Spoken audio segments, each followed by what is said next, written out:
स्वागत है आप सभी का हमारे एड्रियल क्लासेस के इस यूट्यूब चैनल पे। तो इससे पिछले क्लास में हम लोग विसर्ग संधि का जो है पहला नियम को पढ़े थे और आज के क्लास में हम लोग उसके दूसरे तीसरे नियम को पढ़ेंगे और उसमें अपवाद क्या क्या है वो भी पढ़ेंगे। तो चलिए हम लोग आज का क्लास स्टार्ट करते हैं और देखते हैं कि व्यंजन संधि का जो है विसर्ग संधि का जो है दूसरा नियम क्या है। ठीक है, तो व्यंजन संधि का दूसरा नियम देखिए, यहाँ पे कुछ भी नहीं है, बहुत ही इजी है। ठीक है, आप लोग ध्यान से देखिए। यदि किसी वर्ग के बाद तालव्य स, मूर्धन्य स और दंत स यानी कि तीनों स हो तो विसर्ग अपने मूल रूप में ही रह जाता है। क्या बोले कि यदि किसी वर्ग के बाद तालव्य स हो या मूर्धन्य स हो या दंत स हो, विसर्ग जो है अपने मूल रूप में ही रह जाता है। मूल रूप यानी कि जो पहले से लिखा हुआ है उसी रूप में रह जाता है। चलिए हम लोग एक एग्जाम्पल से समझते हैं। जैसे देखिए यहाँ पे दो जोड़ क्या है, शासन। तो यहाँ पे विसर्ग लगा हुआ है और विसर्ग के बाद आया क्या है, तालव्य स। तो विसर्ग के बाद तालव्य स आए या मूर्धन्य स आए या दंत स आए, वो अपने मूल रूप में ही रहेगा। तो ये दो जोड़ शासन यहाँ पे क्या हो जाएगा, दो शासन। ठीक है, ये अपने मूल रूप में ही क्या होगा, रह जाएगा। ये अपने मूल रूप में ही क्या हो जाएगा, रह जाएगा। फिर अब देखिए क्या है, निह जोड़ संदेह। यहाँ पे विसर्ग है और विसर्ग के बाद आया है दंत स।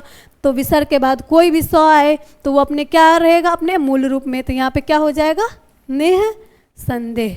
क्या हो गया, निह संदेह। अब देखिए इसका तीसरा नियम क्या है, बहुत ही इजी था। ठीक है, अब देखिए तीसरा नियम है, विसर्ग के बाद क या ख तथा प या फ हो तो विसर्ग में कोई परिवर्तन नहीं होता है। क्या था कि विसर्ग के बाद क या ख तथा प या फ हो तो विसर्ग में कोई परिवर्तन नहीं होगा। तो जैसे देखिए यहाँ पे रज जोड़ कन है, तो यहाँ पे विसर्ग के बाद क्या है, क। तो विसर्ग के बाद क हो या ख हो, प हो या फ हो, कुछ भी हो इन चारों में से, तो वो अपने मूल रूप में ही रह जाएगा। ठीक है, इसमें कोई परिवर्तन नहीं होगा। तो यहाँ पे क्या हो जाएगा, रजह कन। क्या हो जाएगा, रजह कन। और यहाँ पे पया पान है, तो यहाँ पे विसर्ग के बाद आया है प। तो विसर्ग के बाद प हो या फ हो, क्या हो जाएगा, ये अपने इसमें कोई परिवर्तन नहीं होगा, यानी कि अपने मूल रूप में ही रहेगा। तो यहाँ पे हो जाएगा पया पान। अब हम लोग ये तो देख लिए कि विसर्ग के बाद अगर क्या कहते हैं, क ख रहे या प फ रहे तो उसमें कोई परिवर्तन नहीं होगा। और ये भी देख लिए कि विसर्ग के बाद कोई भी स रहे तो उसमें भी कोई परिवर्तन नहीं होगा। तो लेकिन इसमें कुछ कुछ अपवाद भी है।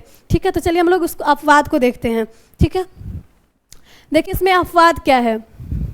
यदि विसर्ग के पहले, ठीक है, ई उ हो तो विसर्ग किस चीज़ में, मूर्धन्य स में बदल जाता है। ये क्या, वहाँ पे तो था कि विसर्ग के बाद जो है क्या था, स रहे, कोई भी स रहे या क ख रहे या प फ रहे, तो वो क्या होगा, चेंज नहीं होगा, अपने मूल रूप में ही रहेगा। लेकिन यहाँ पे अब क्या कंडीशन है कि विसर्ग के पहले ई और उ रहेगा तो विसर्ग किस चीज़ में चेंज हो जाएगा, मूर्धन्य स में। देखिए एग्जाम्पल से समझते हैं। जैसे देखिए यहाँ पे नीह है और यहाँ पे है कपट। अब आप लोग बोलिएगा कि विसर्ग के बाद तो हम लोग इसमें नियम पढ़े थे कि विसर्ग के बाद अगर क रहता है तो वो अपने मूल रूप में ही रहता है। लेकिन यहाँ पे अपवाद में क्या कंडीशन है कि ये विसर्ग के पहले क्या होगा, ई होगा। तो यहाँ पे विसर्ग के पहले क्या है, ई है।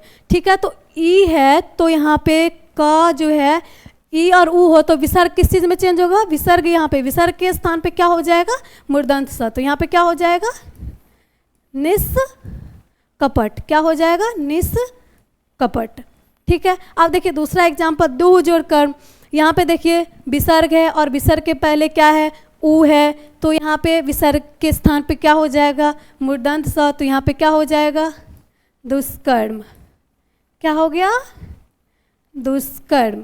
फिर उसके बाद निह जोड़ पाप। यहाँ पे देखिए विसर्ग है और विसर्ग के बाद देखिए अपना आप लोग प भी है, लेकिन हम लोग को ये नहीं देखना, यहाँ पे ये देखना है विसर्ग के पहले ई या उ है या नहीं। तो विसर्ग के पहले यहाँ पे क्या है, ई है। तो यहाँ पे विसर्ग किस चीज़ में चेंज हो जाएगा, मूर्धन्य स में। तो यहाँ पे हो जाएगा निष्पाप। क्या हो गया, निष्पाप। अब देखिए एक और अपवाद, कुछ शब्दों में विसर्ग के बदले स आता है। क्या है? विसर्ग के बदले कुछ शब्दों में कौन से सा? दंत स आता है। तो यहाँ पे नमः जोड़ कार है, तो विसर्ग के बदले आएगा दंत स, तो यहाँ पे क्या हो जाएगा? नमस्कार। क्या हो जाएगा?